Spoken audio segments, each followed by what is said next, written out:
Hello there, my name is Martin Henley. This is the Effective Marketing YouTube channel, and if you've spent a second here, you will know that I am on a mission to give you everything you need to be successful in your business. And as far as I know and as far as I can help you, the only way to be more successful in your business is to be more effective with your sales and marketing. So I am here giving you everything I know about sales and marketing. We're bringing you the marketing news. We're reacting to great content on terrible content that we find on the internet. And I am dragging in anyone I can find with experience to share with you, all with a view to supporting you to be more successful in your business. So you can support us in this endeavor simply by watching the video through, simply by taking value from some of the things that come up, implementing those things in your business, and then sharing in the comments below how much happier you are and more successful you are for having seen this video. If you could like, comment, share, that will help us enormously. Today's guest has marketing experience going back to 2000 when she was with the British Council. Since then, she has been in marketing leadership roles in household names like Bosch Power Tools, Premier Foods, Burger King, and Britvic PLC. She has also been a course director and capability consultant with the Chartered Institute of Marketing for 15 and a half years. She founded her business, Labyrinth Marketing, in 2015.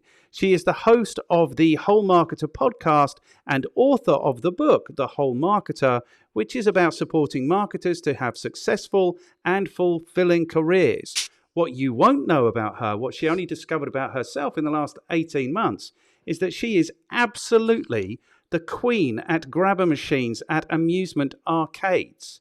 Today's guest is Abigail. Oh, I did so well till it got to your name, Abigail. Abigail Dixon. How are you doing? I'm good, thank you. How are you? Thanks for having me. I am extraordinarily well, thank you. I'm really excited to have this conversation today with you. So the first thing that we need to address is everyone knows that you're not supposed to win at those grabber machines. You're not supposed to get the stuff out of them. So how did you discover that you are absolutely the queen? And what is the secret to being absolutely the queen of those machines? So I have a 10-year-old son, and my 10-year-old son likes to spend a lot of time at amusement arcades, which is really can be quite boring, to be honest, as a parent. And you're walking around, gathering all their tokens as they walk around.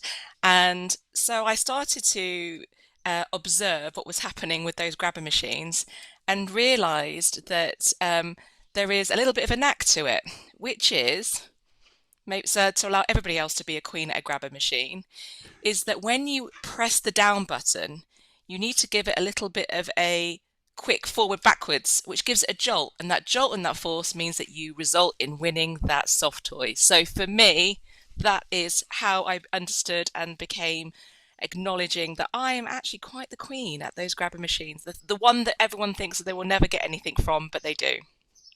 Well, most people don't get anything from, do they? So you're going to have to explain to us like what a bit of a jolt is. So you just don't push it directly, you push it, and what is giving it a bit of a jolt? So you have a forward button and you have a side button in any of these, any grabber machine that you have in front of you. Right. And so what most people do is they go forward and then they pause and then they wait and then they pause. And what you almost need to do is go forward, pause really quickly, and that will almost create the little grabber to go down with a bit more force than it normally would, which results in the grab. Oh my God, that's genius. I'm going to go immediately from here to the nearest amusement arcade and see if it's true what you're telling us. Because sometimes they wrap up like things with tenors and stuff like that. That's how confident they are that people aren't going to win those prizes. Yeah. That's exactly it. So I now collect all of those soft toys and hang them up in my wardrobe as a reminder of that extra talent that I have. Wow, that's certainly a talent to be proud of.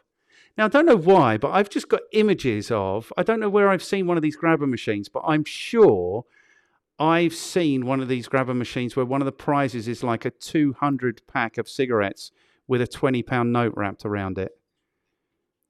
I don't have that memory. I have soft toys. I have seen money in those machines. Yeah. Cigarettes, maybe in the 80s or 90s, but not recently. I mean, most of my wins have my recent wins have been an Among Us toy, a Dumbo from the film Disney, and one of the characters from Scooby-Doo. Wow. They are amongst my recent wins. Fantastic. And you're actually excited to do this. I wonder if there's probably a society of like grabber getters, whatever they're called. I'm sure there is, but for me, it's definitely made the time at amusement arcades with my son a bit more enjoyable. Okay, fantastic. Good.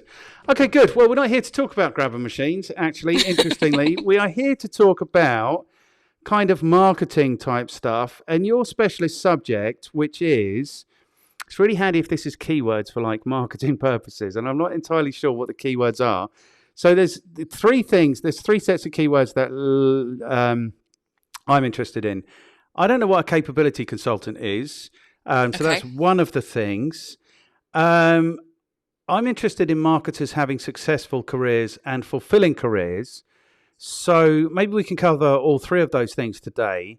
So your specialist subject is somewhere around, I mean, maybe you can tell me what a capability consultant is, and then we can rule that Go in from or out. there.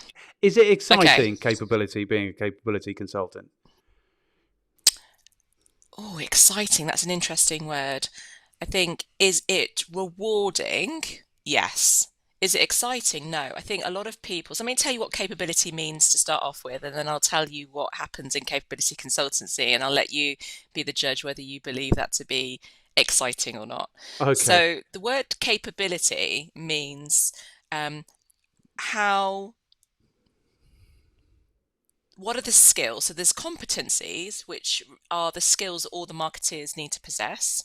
And right. most organizations or large organizations will have what they call a capability framework, which is basically an overview of all of those competencies, the skills that they want, and sometimes behaviors that they want their marketeers to possess. And they would use it for things like building job descriptions, defining training courses, really setting those expectations as they kind of move through their development within the business. But it's really about what skills at a capability level do our marketing function have, and then that's broken down into competencies, and those competencies can spread across the full spectrum of marketing, and they will be independent to that organization. So whether they're a marketing-led organization or a sales-led organization, or there's something maybe quite specialist about what they offer in their marketing function. So let's just say maybe they're working in a more technical business or a more digital business. There might be some specialist skills that sit there based on what those products and services that business are offering. So that's what capability means, the overview of the skills that this department needs to have. How well are we at doing marketing? And then it's broken down by the competencies. That's what capability means. To answer your question about is a capability consultant exciting, it depends on what you're doing. And I think for me, my work varies from working with larger organizations at kind of CMO director level, trying to set that vision of what they want from their marketing teams and functions. And that is very exciting and very enjoyable, because in that I'm able to really stretch their thinking about the role that marketing can play in their organization, the role that marketing can play in leading that long-term commercial agenda, in defining that strategy, in delivering commercially effectively, as well as just comms, especially if their function's been quite focused on just kind of delivering campaigns or executions or bringing products and services to market. But there is also a part of the role that's, I wouldn't say exciting, but necessary, which is once you've defined that vision and you've defined those skills, you then have to write that of what that means for every level within that function. And that's not that exciting. Okay. And I get lots of people come to me and say, oh, I've been working in marketing quite a long time. I think I want to be a capability consultant. And they or working capability, and they almost assume that they're going to be working with the marketeers and doing a lot of cultural workshops, and that is part of the role. But a good part of the role is also, once you've defined that vision and you've defined what those competencies are, writing that down into every level of detail of what that would mean for every tier of marketeer in that organization. And it can be repetitive, and you have to get it right, because that's going to affect every single marketer. So it can be quite time consuming. Okay, cool. So is it like a kind of a skills gap analysis? It's like a higher level. So the competencies are the skills, are they? and the capabilities, like, are we as an organization capable of doing this thing? Okay, good. I've Exactly. got it.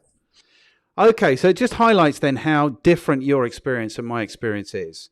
I managed to have a career in sales and marketing, I don't know, for the last 25 years, and I had no idea that that even existed.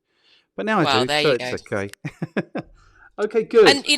And I think it's a really interesting point actually, because it seems to appear in larger organizations. Now, I do work with smaller organizations that maybe have 2 or 3 marketers in their marketing team, and they come to me because they want to be able to support those marketers um, in their organization, and maybe want them to take up more of the commercial responsibility, but they don't necessarily have that capability framework.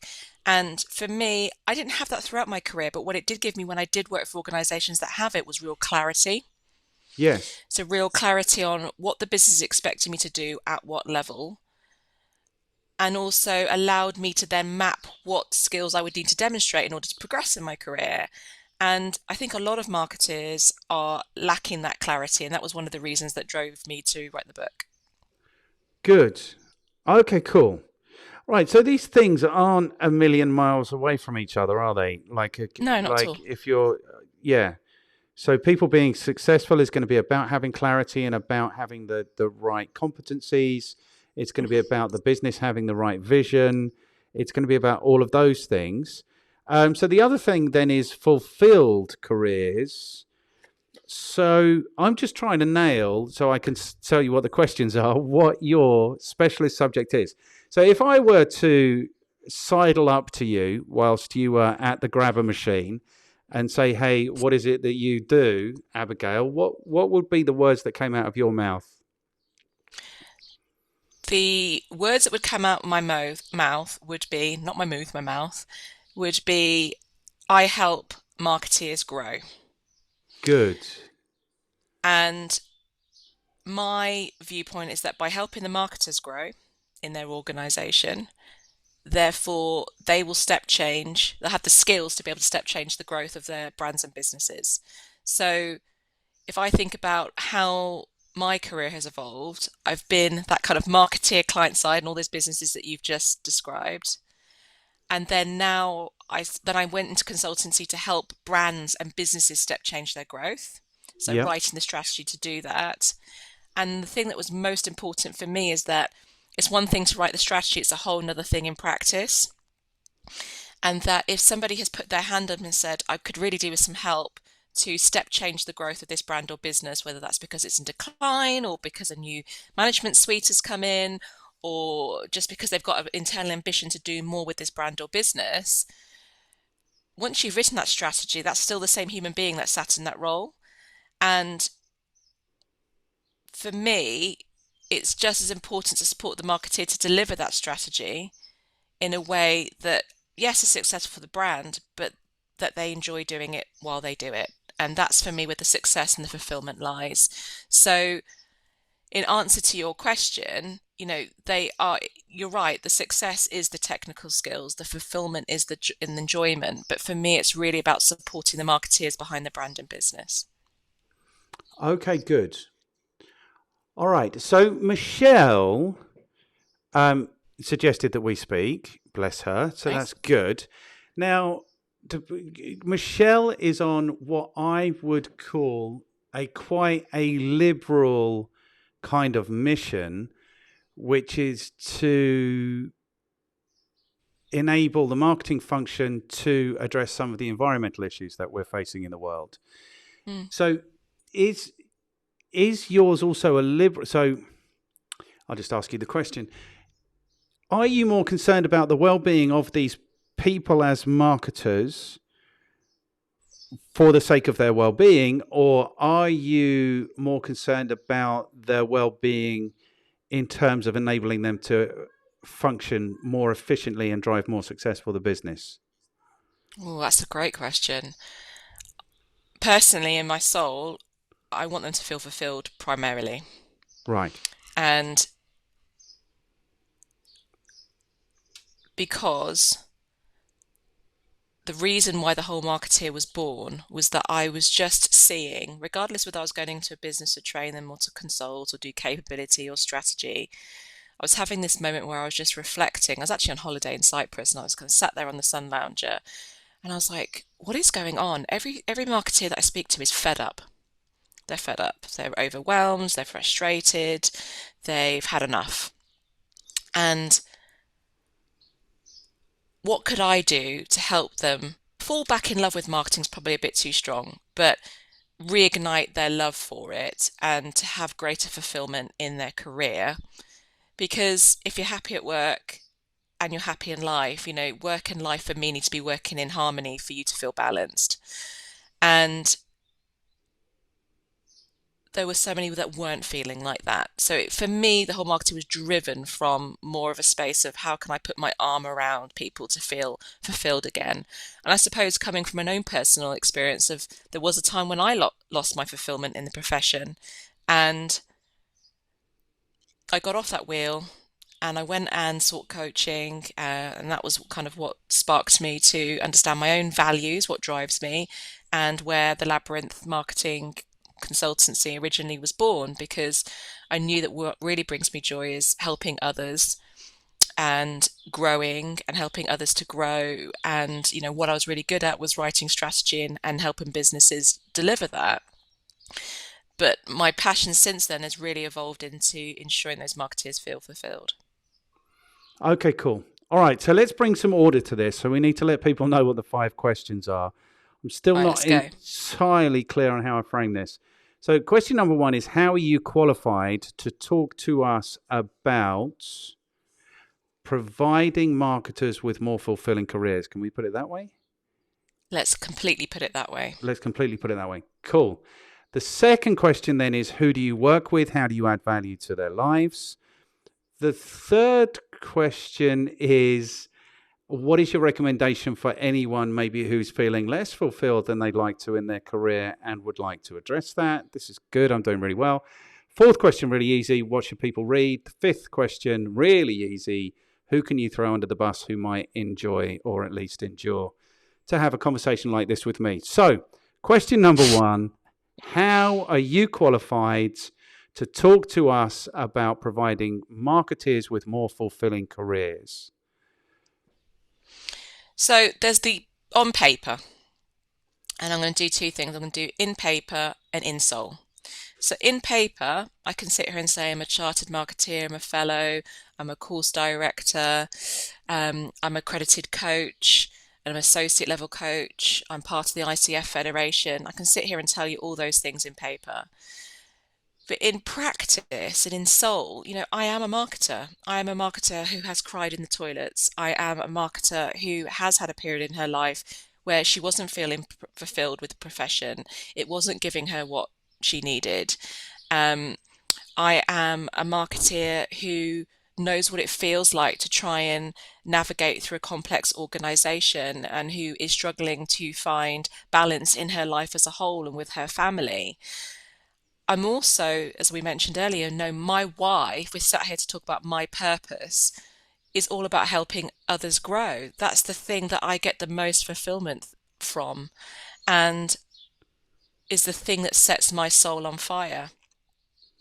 And so for me, I could sit here and say to you, why am I qualified? Well, because of all of those reasons. I'm an award-winning marketeer, I'm an award-winning consultant, but I think what's more important is that I get what it feels like. And there's so many people that talk about things in theory, but never in practice. And so I suppose what I bring to the table, why I'm qualified, is that I can relate. I can relate because I've been there, I've done that, and I've got my fulfillment back. Excellent. Okay, cool. Okay, so I'm happy to let you know that I think you are adequately qualified to talk to us about... Oh, thank you. That's very kind. Right. It's always a relief when we get here. But the thing is, that's not all of it, is it? Because now what I'm wondering is, it's really interesting in sales and marketing, because so I came from sales to marketing, and it's really interesting because I think we are all positively motivated people. We want to do better. We want to have more. We want to deliver more value. We want to have more kudos, more money, more challenges, more all of this stuff. But then I think when we get into roles, it quite quickly becomes quite disheartening.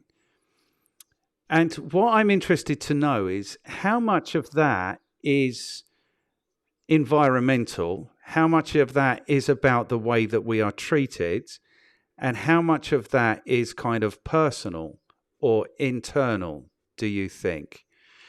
And then the next question is going to have to be, all right, how do we resolve those issues? But that one's first.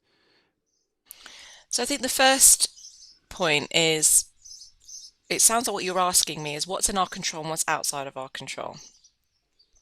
Now, as human beings, we are all programmed to want to be liked and loved. If you look at the deep-rooted psychological reason of why people do what they do, they want that security, they want that psychological security, they want, of course, they want a roof over their head and money to pay the bills, but they want to have that kind of altruistic, I am worth something, I am giving back something, and I am liked and loved and accepted. That's fundamentally what we're looking for as human beings. I suppose that's what separates us from the rest of the mammal species. There we go, that's a mouthful. But what I often find is that we enter a profession, whether that's sales or marketing, and we take on that organization or our peers' definition of success. So we take on the next role that we want to go to, or what success looks like in that organization. So that might be a sales figure or a bonus that you hit or a car that you drive or whatever those success markers are. And what I find is that there gets to a point where people have all of those things. So all those things that they've been working for or towards, that other people have defined as successful to them, around them, in their environment, no longer serve them. So they go, well, hang on a minute. So I've got the job, I've got the family, I've got the car, I've got the children I've always wanted. And that's not the same for everybody. And I'm not saying that everyone gets to achieve everything that they want in their soul. But for those that are lucky enough or able enough, I don't always like to use the word luck, those that are achieve that do often then look left and right and go, is this it? Because what they've achieved is somebody else's definition of success. They haven't achieved what they believe truly is what they truly want for their lives. And I think that's sometimes where we move from driving to be successful to then driving to want fulfillment and wanting more from our lives and our careers. We want what we do to mean something greater than just us and the job title that we have. We start to think about the people that we can impact and the legacy we leave behind and what will I be known for, and wanting to do things that truly fulfill us. And I think often people have that feeling but actually feel quite guilty that they have it. So that, why do I feel like this when I have everything that I should want? Or why do I feel like this when I have the director of the universe job title, as I like to call it? And it's because something's missing, because they're not doing things that play to their values, things that play to their core being, or they're chasing a goal that isn't actually what they truly want.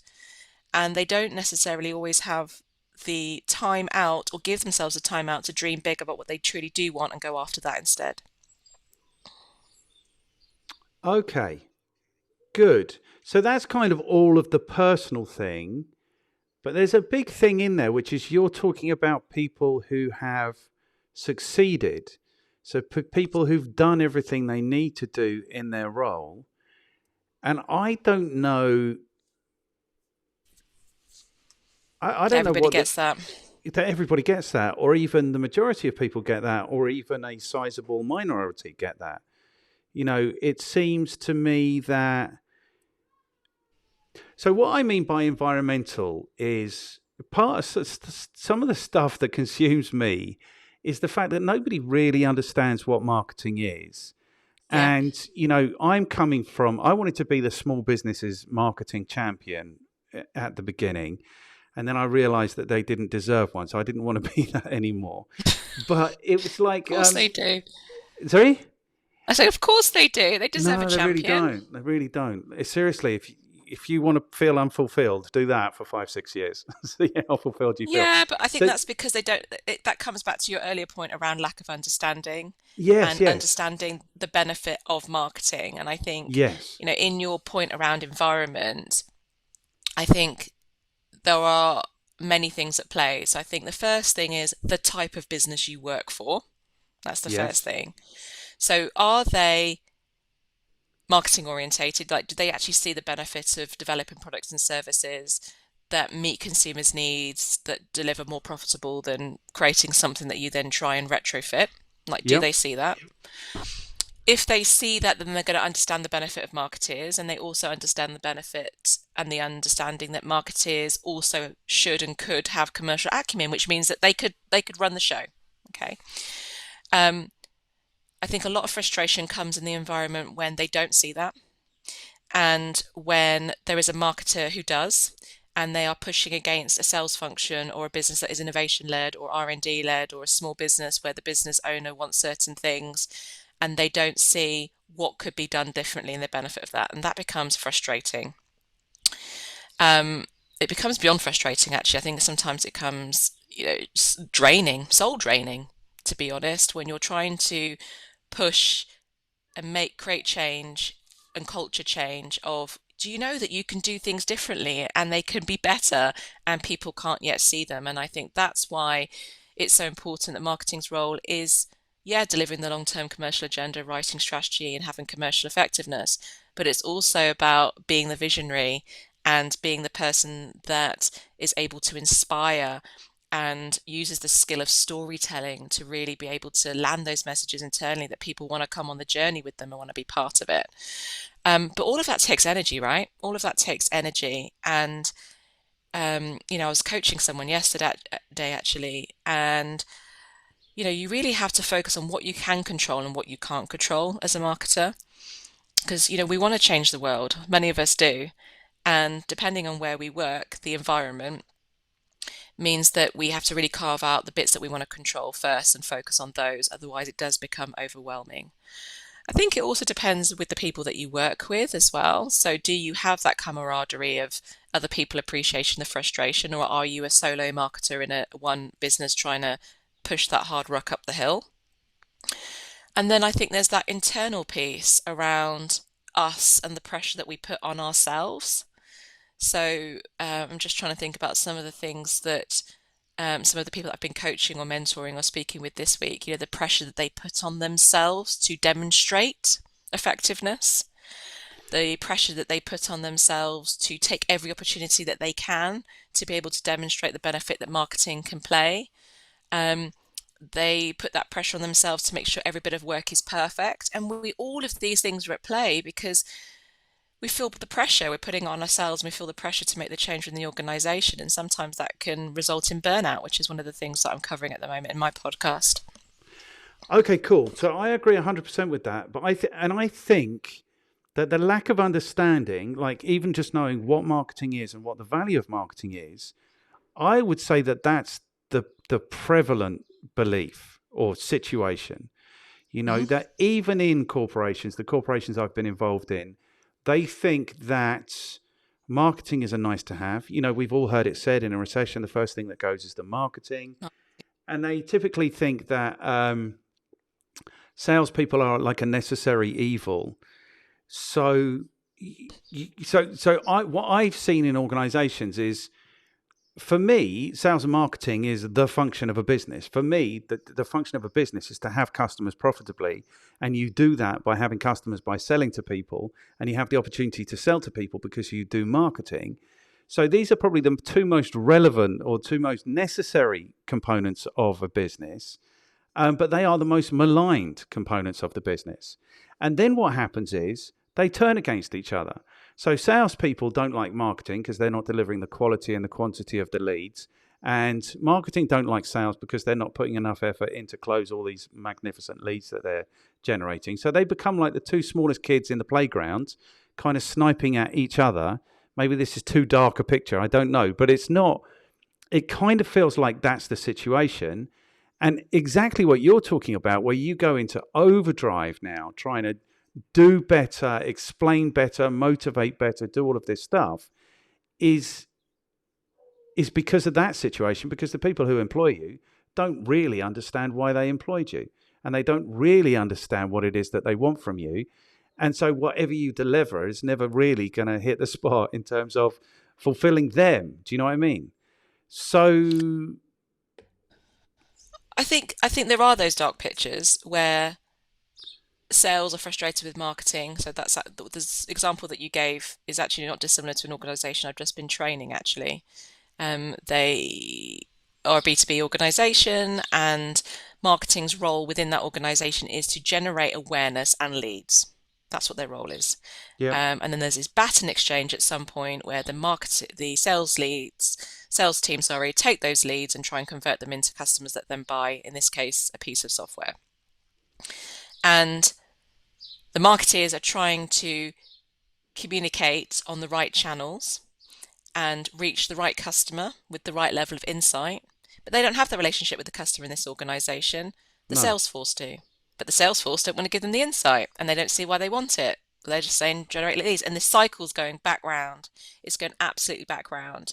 And so I think that's sometimes where you do need someone that's going to come in and kind of call out what you're seeing, that exact behavior. yeah, And in this case, it was like, right, so if you need this information in order to generate better leads for them, what is the language that is going to motivate them? If they are targeted, in this case, on the sales that they're going to generate from those qualified leads. And how do you obtain the information out of them to do a better job to result in those qualified leads? If you don't demonstrate your effectiveness, they're not going to want to give you the information, and this vicious cycle will continue. So in that case, we worked on kind of a different briefing form and a different process where they work more collaboratively. They define the customer together, what they're looking for, have the ability to have the headspace to define what channels are best, as opposed to Salesforce. Just in this case, in this organization, we want some PR, we want some press. They want things that they've done before, but they don't really understand why. And marketing feeling like, I want to please them, but at the same time, I don't know if this is right because I don't know the customer, and they're the ones that speak to the customer, but they won't tell me about them. They just want the leads. So those cycles need to be broken, otherwise no one moves forward. But I've also seen in other organizations where they've tried to let marketing lead. So they say, okay, marketing, you can write the long-term commercial strategy. And they go, okay, brilliant, thank you. So they write it and they say, this is how we're going to grow. And they go to the sales force and they do a sales sell-in. They go somewhere off-site, somewhere glorious, everyone eats nice sandwiches. And they do that kind of briefing. And the sales force go, great, got it. I know what I need to go and talk to my customers about, what I need to sell in. And thank you for giving me all of the comm support, whatever else is going to go on around that to help justify why I should get this product listed. And it doesn't work. It doesn't work in the first quarter. And the business panics because they're a sales-led organization. They've gone from being sales-led to being market-led. And they're panicking. They're going, well, we let marketing have a go. And now a quarter later, it's not working. And you're like, well, it's not going to work in 3 months because it's the long and the short of it that allows us. And then they panic, and then they go back to the sales force and they go, right, what can you do to remedy what marketing have just done? We need you to, sell extra stock in to meet the quarter target or whatever may happen. And what that comes down to is, to your earlier point, the environment. They're not really confident in marketing creating that change. They're not giving the space to create that change. And they're still depending on sales to save the day, which, to your point, is going to create those arguments at those levels, and is going to make the marketer feel like despondent in what they've just done because it's not actualized, and the sales force feel despondent because they have done what's been asked of them and now they're having to do what they used to do. So I think there's a lot around the organization and the ability to allow the space for that change to happen for the benefits in the long term. cool. Amazing. 100%. Now, the thing is, because I don't have to do it anymore, I can just create like the ideal scenarios in my head. And for me, chronologically, it has to be marketing first, And what marketing do is they understand the market, or they see opportunities in the market, and then they respond to the market. And then, like you say, they pass the baton to, so they should have a hand in developing the product because they understand what the market needs. And then they should be in a position to develop like the sales proposition, the value propositions, and the positioning and the pricing and all those things. And eventually all of that happens, that they pass the baton then to the salespeople, and the salespeople actually go out and have one-to-one conversations with the market. And then they feed back to marketing and say, okay, you thought this, it's actually this, we can evolve this in this kind of way. And it go round and round and round and up and up and up until, you've got perfection, because like your market insight now is your salespeople talking to the actual market. But that's not my experience of how it works. Like, sales and marketing, like if you're having to teach sales and marketing it's a relay. Do you know what I mean? You shouldn't have to teach them how to communicate with each other. It should be like that. But I think this is a function of businesses not really understanding what these departments are supposed to be doing. There was a question in that when I started, and then I said too much stuff, and now I've got no idea what the question was. It seems to me so obvious that it should work like that. Like you should have like a virtuous cycle where marketing look at the market, they see an opportunity, they develop a product, they put it together, they make it available, they give it to the salesperson talks to the market digs that or doesn't dig it, salespeople come back and say we need to change this or we need to change that, or that really worked. Then the market start talking to the salespeople and say, oh, we've also got this issue, and then they can go back to marketing, and it should be a virtuous cycle. If there's a question, then the question is, why isn't it? Why is this so badly put together that businesses aren't realizing that opportunity? Is that a fair question? I think one of the things at play, and actually it's one of the things that I realized recently with a client that I'm working with, is that the finish line for marketing and for sales in some organizations is different.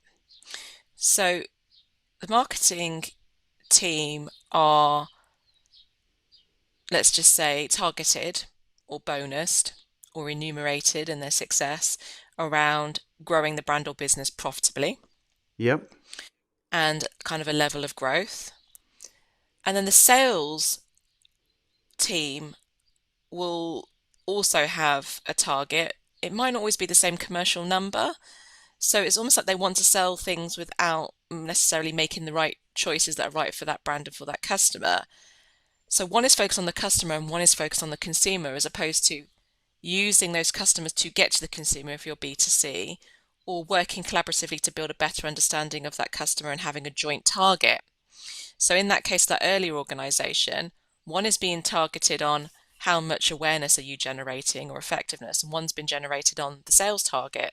And actually, if everyone shared the same goal and was remunerated on the same goal and bonus on the same goal, I think a little bit more focus would come in from the individuals. Yeah, 100%. I spoke to a guy called Shane Preston recently, and he's like a business growth, accelerated growth kind of specialist. And this was like, when I pushed him, like, what is the one thing? He's like, the one thing, everyone has to be focused on one metric, and everyone should be. It should be the profitability of the business. Do you know, or it should be one thing anyway. But very often, I think so. It should be the profit of the business for sure. Yeah. So, but then the marketing department might be targeted on the number of leads they generate. And then the salespeople are targeted on the number of deals they close. So there's no measure then of the quality of the leads that sales are providing, or there's no responsibility for them to provide quality leads. And they're not getting any feedback anyway. So it just becomes a numbers game. We gave you 5,000 leads. Why didn't you close them? The leads are weak is the quote, isn't it? The leads are weak. Okay, good. There's another thing, which is it a thing here or not? Is it a thing? So I came from sales, but I called my business the Effective Marketing Company because I thought when all the time I'd been selling, that the marketing team had none of the budget, none of the target and all of the budget. And we, the sales team, had all of the target and none of the budget. So I thought better be in marketing rather than in sales. And it kind of did pan out like that, and that's okay. But very often people would say to me, like, Martin, we're either going to engage you to help us generate leads, or we're going to get some salespeople. And what I would say to people always is like, leads are the work of salespeople. So if you've got too many leads, you need salespeople. But in every other instance, you need more marketing, not necessarily more marketing people, but more marketing kind of work. And people didn't really seem to understand that, I don't think.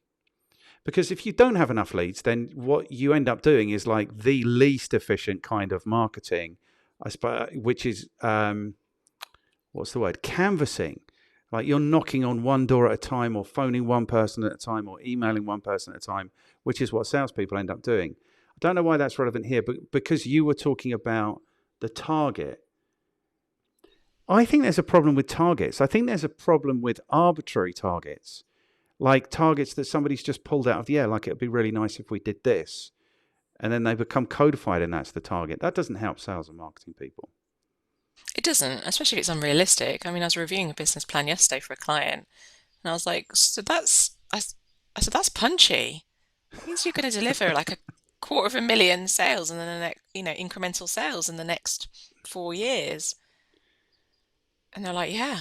And I was thinking, I don't think that's realistic. You've just told me all the things that are happening in your marketplace that are affecting why you can't grow, and the legislation changes and the lack of supply and the problems that you're having recruiting people into the profession, and your customers and their lack of understanding and the level of education. And I could go on and on. What was in there? Yes. Yet you're still going to go after an extra £250 million. Okay. Yeah, punchy, not realistic. Setting smart objectives. And I think for me, objectives are so bloody important. Are we allowed to swear on the podcast? Yeah, we are. It's okay. Okay. And they're just so bloody important. It's like you can't set KPIs and effectiveness measures or efficiency measures unless you're clear on the level of movement that you want to create. Yes. And that level of movement that you want to create is realistic in a specific time period, and is clear on that task in hand that everyone can align against. I just see too many briefs or too many projects or too many tasks just saying, I want to increase footfall, I want to increase awareness, I want to increase consideration, with no commercial benefit for doing any of those things and no clarity of movement of what you're expecting on each of those things and how they're interlinked into the wider goal. And I think until that shift happens in marketers and in sales, the benefit of what we do and why we do it is never going to be understood.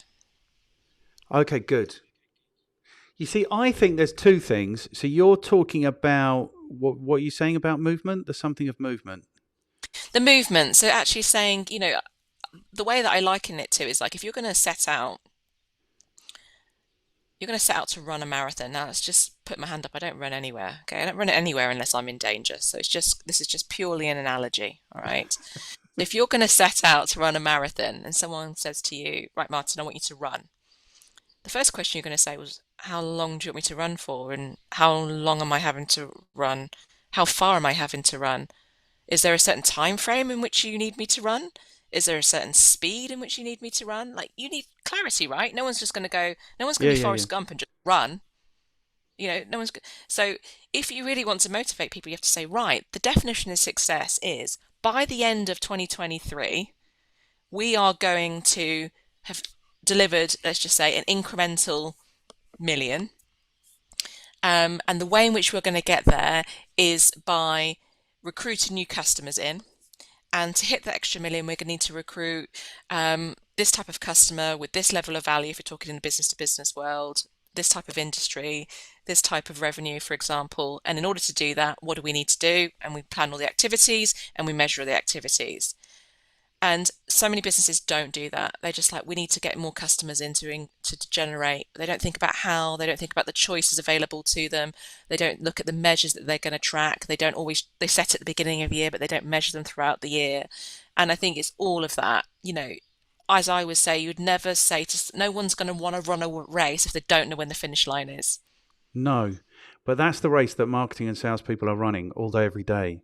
Because for a lot of businesses, or a lot of businesses they're clear on when the finish line is, but they don't know whether they've run that race very well. Okay. And they don't know the speed in which they're running is going to get them to the finish line on time. Yeah. And without that tracking, all of those things that we discussed earlier go into overdrive. Wow. For someone who doesn't do any running, you really know how to work a running analogy, hey? Thanks. So what's the thing that... So there's this thing about that I think is also an issue, which leads into the last reason I think that marketing people might be unfulfilled. But there is this growth for growth's sake. Like, I think the business world would be a much healthier place if... Sorry, there's two things I want to say. But it would be a much healthier place if they just sat down and said, not like, what do we want, but what do we need? You know, what do we have to do for everything to be really cool? Do you know what I mean? And they just aimed for that. And then maybe the next year they could come back and say, what do we have to do for things to be a bit cooler? But this growth for growth's sake, I think, is really, really damaging to kind of everybody involved, because that's the race that you don't know where the end is. You know, that's like how hard and how fast can we run for how long?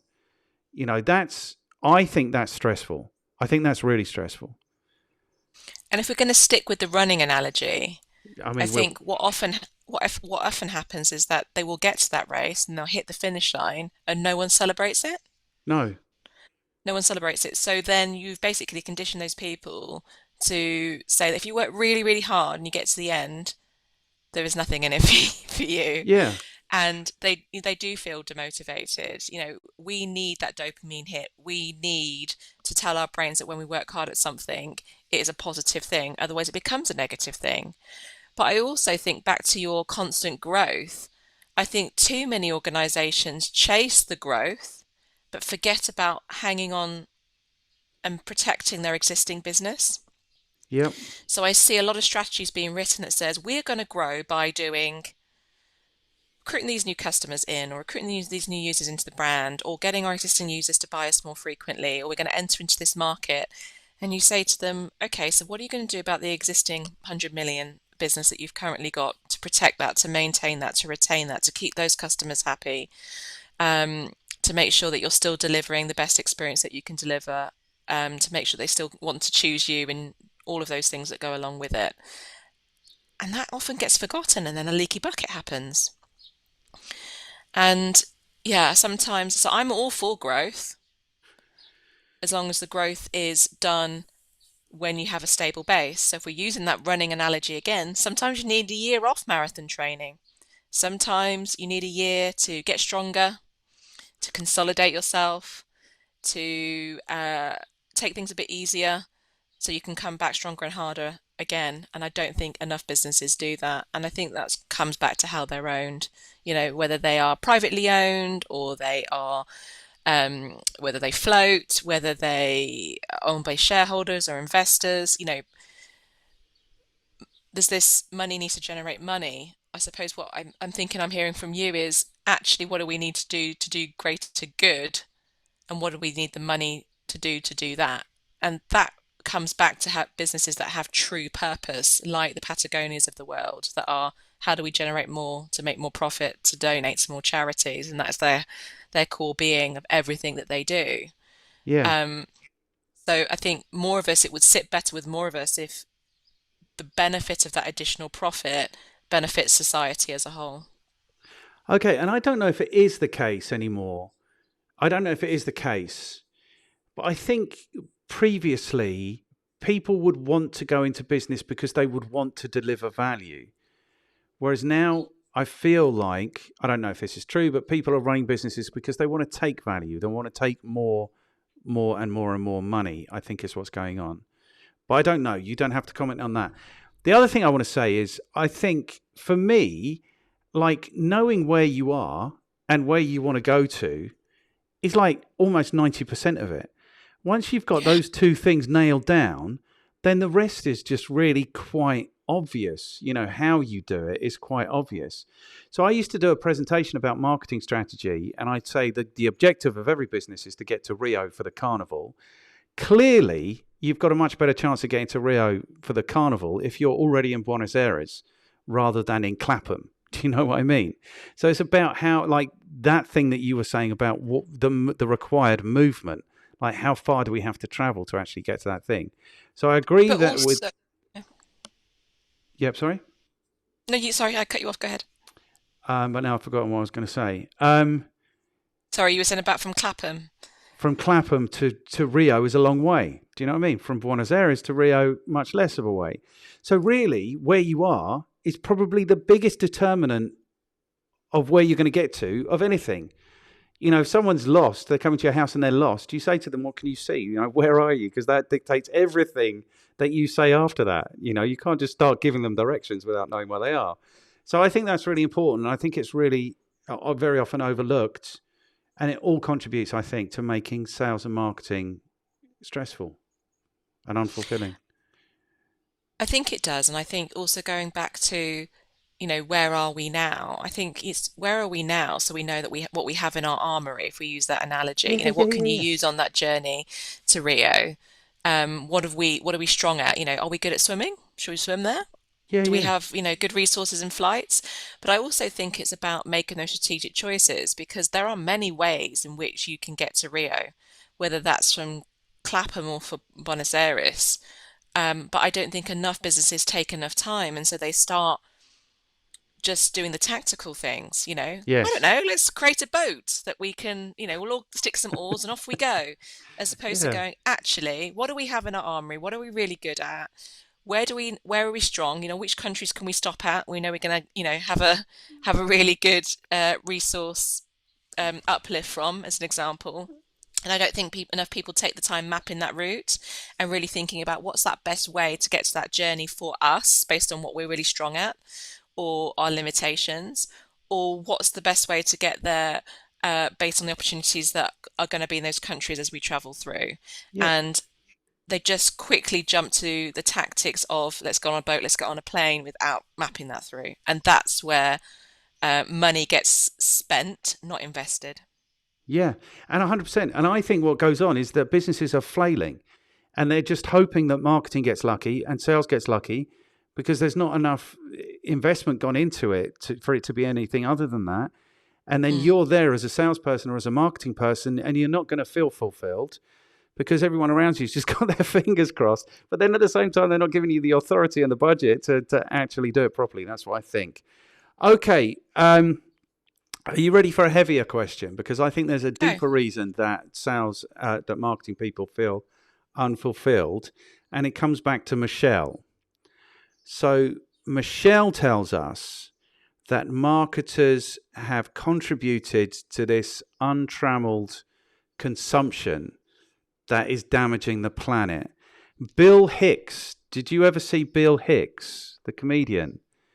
No, I haven't. Oh my God. He's got this bit, and it's like basically, like this was back in the 80s or the early 90s. He had this bit, and it was like basically, if you're a marketer, kill yourself. Just kill yourself. I'm serious, kill yourself. And like, it's basically 6-7 minutes of him. It's an assault on marketers. So do we feel that, does that, the fact that we are contributing to, I feel that we've got to a really weird place in our evolution where everyone kind of knows a lot of the things we buy, we only, like, I know if I'm in a mood, I will start looking at things I can buy. Do you know what I mean? But then I'll buy them and I won't be fulfilled by having bought them. And then I'll be less happy. And then I want to buy more stuff. And it's like, it feels to me like the machine has learned that unhappy people buy more stuff. And to the extent that marketers are, because quite often brands are, take cosmetics, for example. Like, you don't know anything about running, but you are quite happy to wax lyrical about running. I don't know anything about cosmetics, but what I kind of feel is that any woman who feels happy and confident and comfortable in themselves will have less demand for cosmetics. It feels like part of the cosmetic industry or part of the marketing is about women feeling less good about themselves by putting stunning models on the covers of magazines and then photoshopping them and then creating these unattainable lives around these people. And So this is the question. Like there is some heavy stuff going on in our culture. You know that we know that people are less happy. Um, we know that unhappy people buy more stuff. So this is my question. Like, we're contributing to this situation as marketers, or are we? And is that something that also contributes to this feeling of unfulfillment? So I suppose it depends on who you work for, doesn't it? If you Yes. feel that you are working for Can I interject for a a, second? I kind yeah, of, because I was introduced by Michelle, it raised my eyebrows when I saw that you were employed by Burger King. So Burger King, for an example, is a yeah, brand. They're not the worst necessarily, but they're not lauded for their contribution to the health and well-being of the population of the world, you know? okay, great example. And I was going to go there, so Okay, by all good. means. So, yeah, used to work for Burger King. I don't know how many years ago now, 11 years ago now, 12 years ago. And I mean, personally, I love a Burger King. So, Oh, me too. um, and if you think about what my role was when I was there, it was to get more users back into the Burger King brand. It kind of lost its way a little bit at the time, and they were focusing on a very male, young audience and forgotten about their core users. Classic leaky bucket. Yeah, Um, Now, you could be cynical and say, but Abby, you're getting out of bed every morning to fuel obesity. Or you get out of bed every morning to get people to eat food that, when there's better choices for them. Um, and I'm not going to go into the ins and outs of that because I think everything within limitation, whatever the expression is, everything within moderation, that's the yes, expression, yes. everything within moderation. And actually, a Whopper for you is actually not that bad. So I'm not going to go down the product route, but, all that jazz. However, it's not just Burger King that I've worked for, and I do remember an old colleague who has unfortunately passed due to cancer. Um, and he used to say this to me when we used to get stressed. And he used to say, Abby, it's only bloody power tools. And it's true. We get so caught up in, as you were saying earlier, the sales targets and, hitting that and trying to make sure that we are the ones that are chosen and trying to make sure the sales force know what we're selling and why we're better than Black & Decker or whoever else it was at the time. Now, I suppose it all comes down to, is there a need? And what does that need truly satisfy? So back to the power tools, if you're allowing that power tool to allow someone to build something they feel bloody fulfilled as a result of it, and because in that case I was working on DIY products, there is some enjoyment in that. If you know that business is manufacturing that in the most cleanest, ethical way, you can sleep better at night. And in the case of any German engineering business, if you've ever walked around any of their factories, I mean, they are just incredible. They reuse everything, every little bit of plastic or metal that comes off the line gets rebuilt and put into something. And, and this is all before what we know about plastic. This is moons and moons ago. But if you're working for an organization that is doing something that is damaging to the environment or is just, like cosmetics or confectionery or, any of those other things that don't feel that they are good for you, yeah, that can definitely add to the lack of fulfillment because you're thinking, what am I getting out of bed for every morning? To make people eat food that's not healthy or to get people to put makeup on their face to cover up their true feelings of not feeling very satisfied in themselves? You could look at those things, but I think it's all about the perspective and ensuring that you choose organizations that you are passionate about what they do, you do believe in what they do, that they are sticking to their values. If they're saying, to the case of Michelle and Gemma's work, and G's work, that, and I'm friends with all three, so I can say that, sticking to making sure that they are developing those products and services sustainability as they can, and they are truly delivering that as sustainably as they can, and in their organization as a whole, and they're sticking to their values and not just doing things to be greenwashing, then I think that sits in a much better place in most people's tummies, marketeers or not, than somebody that is working for an organization that is greenwashing and not doing the right thing and creating a product or service that doesn't enhance someone's life in some way. Yeah, I think 100%. And I think in this instance, it's like tobacco, cigarettes. It's almost like the perfect marketing because I think smoking is a form of self-harm. And so people do it because they feel bad about themselves. They want to hurt themselves. They do it. They feel worse about themselves. They want to do it again. And it's just, and so the warnings that they put on and those hideous pictures that they put on, I think actually contribute to the consumption of those products is what I think. And I think in terms of fast food, KFC for me is the one where you eat it and then you just immediately, like you really want it and then you eat it and then you immediately think, what on earth did I just do to myself? So I think that's interesting. So I think the product and the role that marketing plays in the world is also a factor. Okay, good. So we're only on question number 2, but it's all right. We get through the last 4 really quickly. It's okay. So question number 2, who do you work with? How do you add value to their lives? So I work with everybody from large organizations like Britvic and working for bodies like the CIM to the individual who wants some help and clarity on their career and their path. Okay. So that's not very niche. No. And, as a consultancy, the Labyrinth Marketing Consultancy, we don't focus on a specific industry either, because back to your earlier point, marketing and sales principles are the same. It's just about how you apply them to that industry, to that sector, with that different customer and what that brand offers. And I think too many organizations don't see the benefit, or consultancy, should I say, of working across multiple brands and multiple sectors and multiple industries with multiple different orientations, because then you can bring those learnings to your clients that are working in with similar problems and similar life stages.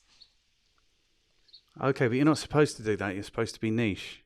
Yeah, I'm supposed to be niche and I'm supposed to focus on. Naturally, I get a lot of B2C or consumer brands because a lot of my personal work has been in consumer brands, as has a lot of my team.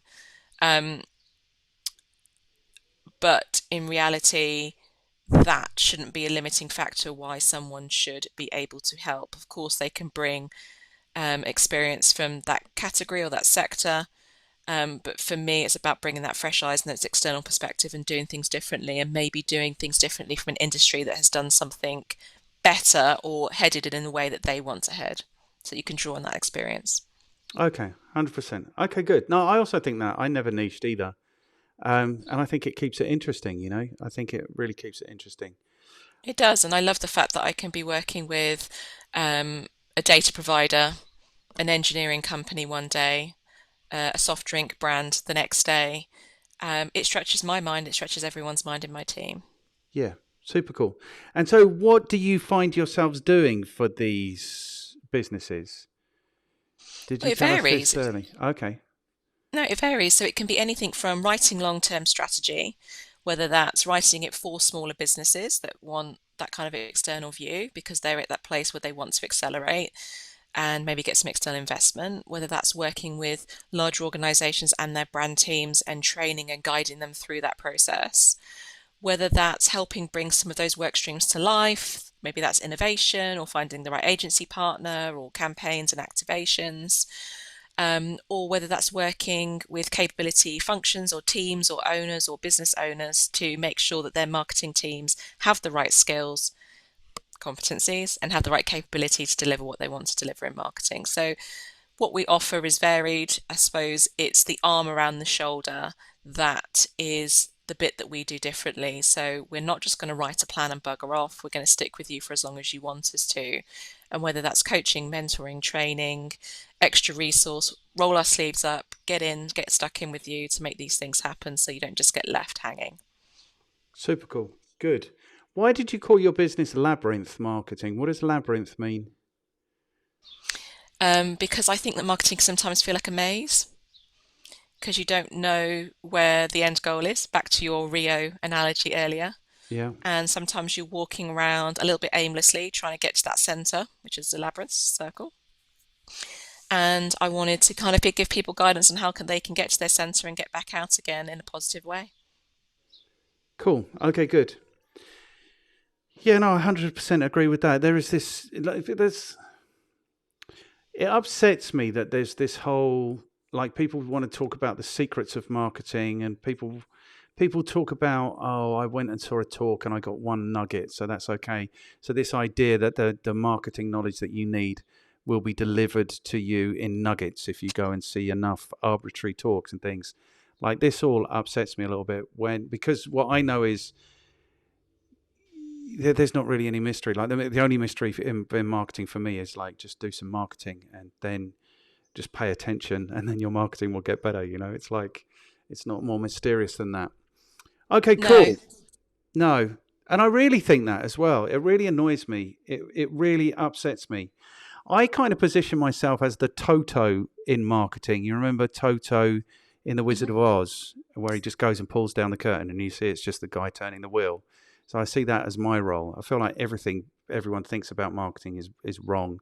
If they just turned 180 degrees and did the other thing, they'd be absolutely fine. That's kind of the way I see it. What else did I want to ask? Okay, question number 3. What is your recommendation then for people who want to be finding more fulfillment? Okay, so fulfillment from their marketing and fulfillment in their marketing career. Yes. And I think it's marketing, and it's, the reason my book is called The Whole Marketer is because it's about the whole person. So it's not just about the marketer. Everything's got to be working in harmony, what you're doing in your life, what you're doing outside of your life for you to feel fulfilled. And, the key things to finding fulfillment. So just to kind of give you an overview of the book. So the book talks about the technical skills that you need. So those competencies that we discussed earlier to grow brands and businesses of today, to have the skills today to grow the brands and business of tomorrow, because marketing has changed massively over the last 20 years. It's about the soft skills that we need, because as humans, what we need to do to get alignment, to get the wider cross-functional teams working together, working with sales, working with other stakeholders, to leading the business and leading our teams has changed. But the most important bit for me in that book is the Unit 3, the last bit, which is the bit that helps you get the fulfillment. And that comes from personal understanding. That comes from understanding who you are and what you bring to this world and what you're good at and what your strengths are, and looking at what you value deep in your soul and making sure that you're choosing organizations and roles and putting your hand up for projects that play to those values. But you're also mindful of what you're doing outside of work, that if not all of those things are being met in work, in this very moment, that you can do those things to fill your cup up, but also that you have the toolkit to be able to keep going, to have, face into those limiting beliefs that are holding you back, or those drivers that are becoming something that is, a negative in your working day and in your life as a whole. And that the way in which you think and your mindset is structured as a way that you can continue to grow. And I think for me, that's the bit that gives you fulfillment, getting real clarity on what you want out of work, what you want in your life as a whole, and starting to work towards that. Yeah, and it's almost not very different for a business. If No, businesses understood that as well, they'd also be more fulfilling, and the business owners would be more fulfilled, I think. It's kind of interesting. Is it Mental Health Awareness Week this week? It was last week, and do you know what's really funny about it is that I almost missed it off the radar until I started to see it on LinkedIn. But what I have actually done in my podcast, The Marketer, is that I've just started, which will go live, it went live this Tuesday, was the first episode of Burnout. So I was actually going to do a series of Burnout, which seems to coincide with Mental Health Awareness Week. But the reason I was doing the burnout episodes is because people were emailing me and asking for them, saying, I'm an avid listener of your podcast. I actually think I'm burnt out. Would you do a podcast on this episode? I'm sure it would help me and help others. And, this goes back to what we were saying about the frustrations that marketeers have, but, anyone can have in work life as a whole. And about doing work when you feel that you are feeling overwhelmed or unfulfilled, to prevent that burnout. And I don't think enough of us are aware of it. And I don't think enough of us are putting things in place to keep our mental health where it needs to be able to thrive, not just survive. Yeah, and I think it's interesting about where we've got to as a society with mental health and how we got here and what we're allowed to say and what we're not allowed to say, and the pressures that we put ourselves under and we put other people under, and the way we treat each other. We've got ourselves in a proper pickle, I think. I mean, it just blows my mind. Like the thing that we're not allowed to say now, which is like, pull yourself together, buck up. I still think is the best advice, because it's like that. You need to take responsibility for it, and you need to work away from it. But we're not allowed to say that. But we don't know how effective that was. And there's a pandemic going on around mental health. It's quite a scary time. I don't know how that's relevant, but I really do think that. Like, I was on a call the other day with someone who's providing a service to one of my customers, and he just came out and told me, I'm having mental health issues. I'm having to have counselling. And it's like, no idea why he's telling me that. Like, that wouldn't have happened 20 years ago. Do you know what I mean? It's like, it seems so endemic, this issue. Do we think that's more prevalent in sales, marketing type of roles? I think it is more prevalent in marketing and sales type of roles, because we are the ones with the accountability to deliver. We are the ones with the added pressure. We are the ones who are putting added pressure on ourselves. We do have greater workforce. If I think back to the roles of marketers and how they're changing, we've gone from being predominantly a comms-focused profession and taking a product and service that was created elsewhere and promoting it into the marketplace to our customers, to one that is leading the commercial agenda and developing the products and services and, developing the insight and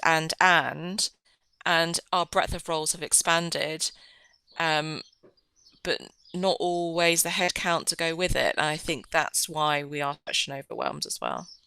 Yeah, 100%. It's also emotionally draining, if I may add, to go around and trying to constantly get alignment and buy-in from other people to make things happen. That always comes with emotional energy of trying to get someone to buy into the idea that you have created multiple times is emotionally draining as well. Yeah, 100%. And it goes back to what we were saying before, like we never know where the end of the race is. There is no end of the race. Like in my trainings, I talk to people about Sisyphus. Do you know Sisyphus in Greek mythology? He was damned by the gods to push a rock up a mountain for eternity. And that's what it feels like to be in sales and marketing. It's like you get to the last day of the month and you come in the next day and you start afresh. The gods put the rock at the bottom of the mountain again and you start again, and the same on the 1st of January and the same, with every financial year. I think it's really difficult. And I wouldn't be surprised at all if it's more prevalent in marketing and sales type roles. Okay, good. Question number 4. What should people read? What, apart from The Whole Marketer? Yeah, but clearly they should read The Whole Marketer first. Clearly. So 2 of my favourite books that I feel that have made an impact on me. So one was called The Big Leap by Gay Hendricks. And it talks about what we do to keep us safe, to stop us from achieving what we want. And I thought it was fascinating. And another favourite book is a book called The Path Made Clear by Oprah Winfrey. And it's full of kind of inspirational quotes and stories around those that have taken the time out to think about what they do truly want. Cool. And that's kind of become the theme of this conversation, hasn't it? It's about what you truly want. It's about what it is that you need to achieve. Fantastic. I've not read either of those, and I'm going to get on a mission to do that. I'm definitely going to get on a mission to do that. Okay, cool. So question number 5. Well, I should ask you first, how has this experience been for you? Have you enjoyed or have you endured this conversation? I've enjoyed. I think we've gone around the houses from fulfilment to strategy to bring sales and marketing and the true challenges. And I think, eyes need to be open to those true challenges. 100%. That's what I think. 100%. Okay, good. So you should have no problem then in throwing a couple of people under the bus who might also enjoy to have a conversation like this with me. Do you have people that you can introduce me to that might enjoy to have this conversation? And I think because your podcast is about marketing effectiveness, I think it'd be good to have Kat from the House of Performance on the podcast. I recently had my podcast, and marketing is an area that is rising in popularity because of the effectiveness of it. And she is very down to earth and open, so I think she'd make a great guest for you. Oh, 100%. That sounds great. Cool. And are you able to give me an email or a LinkedIn kind of introduction? Is that something you could do? Yeah, definitely. Okay, cool. You're a star. You're freezing a little bit now, which is freaking me out a little bit because you were quite animated before, but now you're not. But we got to all the way to this. Is there anyone else? Lots of people can throw two people under the bus.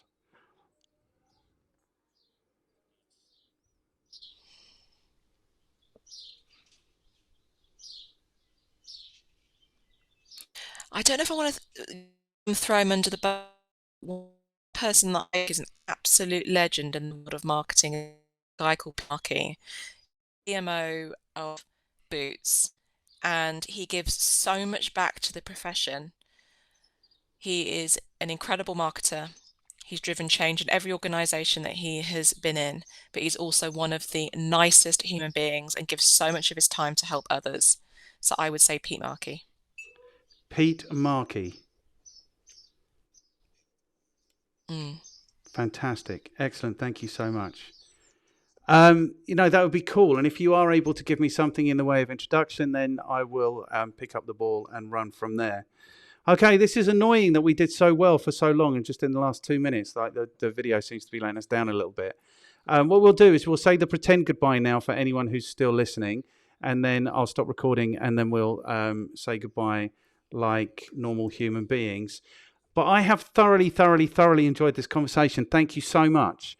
It's kind of interesting to me that actually the issues that I've experienced with small businesses aren't so very different from the issues that people are achieving or encountering in larger organizations. It seems like this marketing issue does go across the board. So I think it's really, really good that you've been here to kind of talk to us about it, I think. Thank you, and thank you for having me. You are very welcome.